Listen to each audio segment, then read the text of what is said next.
ఒక్కసారి కొమ్మూరి గోల్డ్ కి కాల్ చేయండి. తాకట్లో ఉన్న మీ బంగారాన్ని విడిపించి మార్కెట్ ప్రైస్ కి వాళ్ళు కొనుక్కుని మిగతా డబ్బులు మీకు ఇచ్చేస్తారు. హాయ్, వెల్కమ్ టు మనం టీవీ. కట్నం అడిగేవాడి గాడిద. సో మీరు రక్తం ఎక్కించుకుంటున్నారా?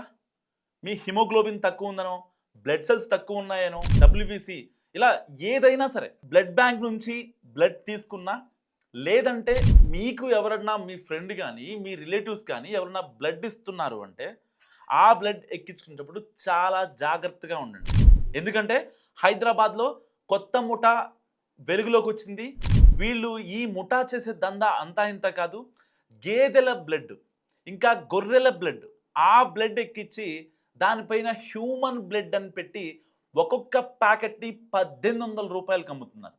ఎలా చేస్తున్నారు ఏంటి అనేది చాలా క్లియర్గా మాట్లాడుకుందాం. వీడియో స్కిప్ చేయకుండా చివరకు చూడండి. మేడ్చల్ మల్కాజ్గిరి జిల్లాలో మేకలు గొర్రెల రక్తాన్ని అక్రమంగా పిండేస్తున్న దందా ఇటీవల వెలుగులోకి వచ్చింది.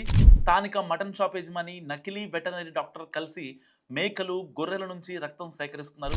ఈ ఘటనలో ఇద్దరిని అరెస్ట్ చేశారు పోలీసులు. దాంతో ఈ రక్తం కాచిగూడలోని ఒక ల్యాబ్లో విక్రయిస్తున్నారట. ఏదైతే ఈ నాగారం, చక్రీపురం, ఇంకా గట్కేసర్ ఇలాంటి ప్రాంతాల్లో ఎక్కువగా డైరీ ఫామ్లు ఉంటాయి.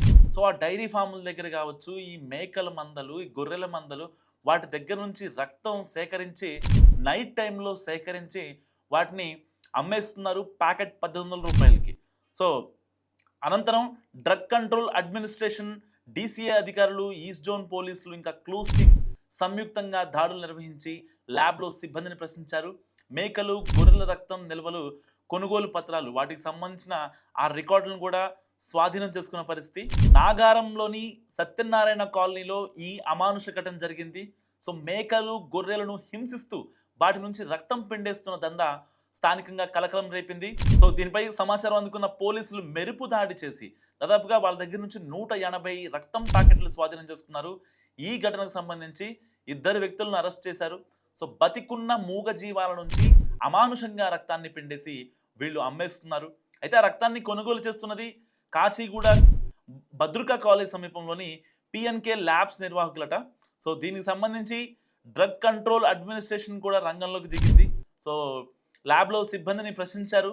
సో మేకలు గొర్రెలు రక్తం నిల్వలు, కొనుగోలు పత్రాలు, వాటికి సంబంధించిన ఏదైతే కీలక డాక్యుమెంట్స్ని కూడా వీళ్ళు స్వాధీనం చేసుకున్న పరిస్థితి.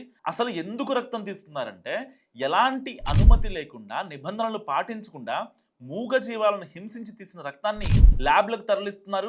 ఆ ల్యాబుల్లో షీప్ బ్లడ్ అగర్ తయారీకి ఈ రక్తాన్ని వినియోగిస్తున్నట్లు కూడా పోలీసుల ప్రాథమిక దర్యాప్తులో తేలింది. అంతేకాకుండా ఈ రక్తాన్ని కొన్ని రకాల వ్యాధుల నివారణకు మందులుగా వాడుతున్నామని జనాలను నమ్మిస్తూ ఇతర రాష్ట్రాలకు ఎగుమతి కూడా చేస్తున్నారు. అయితే దాదాపుగా ఏడాది కాలంగా ఈ అక్రమంగా సాగుతుందని పోలీసులు చెప్తున్నారు. అంతేకాకుండా నిందితులు ఒక్కో జంతువు నుంచి దాదాపుగా 1000 మిల్లీమీటర్ల రక్తం, అంటే దాదాపుగా లీటర్ రక్తం తీస్తున్నారు. ఒక్కో లీటర్ 2000కు పైగా విక్రయిస్తున్నారనే ఆరోపణలు కూడా ఉన్నాయి. అయితే మటన్ షాపులకు సప్లై చేసే ముందు శనివారం అర్ధరాత్రి అండ్ ఆదివారం తెల్లవారుజామున రక్తం తీస్తున్నారని తెలుస్తుంది. ఆ రక్తం తీసిన మేకల్ని వెంటనే కోసేసి ప్రజలకి అమ్ముతున్నారు. సో పోలీసులు స్వాధీనం చేసుకున్న రక్తం ప్యాకెట్లను హ్యూమన్ బ్లడ్ అనే లేబుల్ ఉండడంతో దాన్ని దుర్వినియోగం చేసే ప్రమాదం కూడా ఉందనే భయాందోళనలు వ్యక్తమవుతున్నాయి. సో ఈ వీడియో గురించి మీరేమనుకుంటారో మస్ట్ కామెంట్ చేయండి. చూస్తూనే ఉండండి మనం టీవీ.